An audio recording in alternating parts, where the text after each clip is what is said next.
আসসালামু আলাইকুম এভরিওয়ান, আশা করি সবাই ভালো আছেন। আলহামদুলিল্লাহ আমি ভালো আছি। আজকে আমি তৈরি করবো আমার খুবই পছন্দের একটা জিনিস, গরুর ভুড়ি। সবাই খায় কিনা জানি না, কিন্তু আমার খুবই পছন্দের একটা জিনিস। তাই আমি এখানে প্রথমে 2 রকমের তেল দিয়ে গরম মশলাগুলো দিয়ে দিব।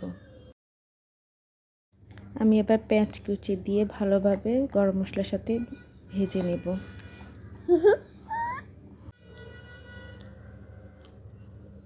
এখন আমি এক এক করে লবণ আর আদা রসুনগুলো দিয়ে দিব।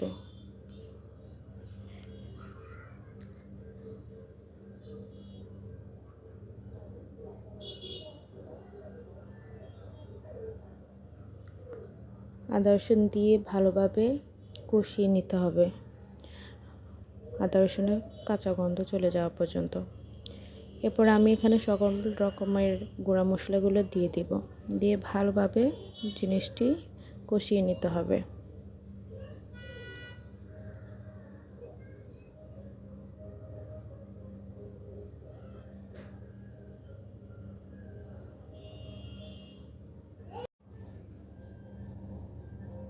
ভালোভাবে কষিয়ে নিতে হবে মশলার উপরে তেল উঠে আসা পর্যন্ত।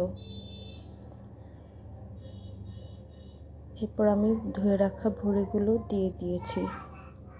ভালোভাবে নেড়ে আবার ঢাকনা দিয়ে দিতে হবে। টমেটো কুচি দিয়ে ভালোভাবে আবার ঢাকনা দিয়ে কষিয়ে নিতে হবে।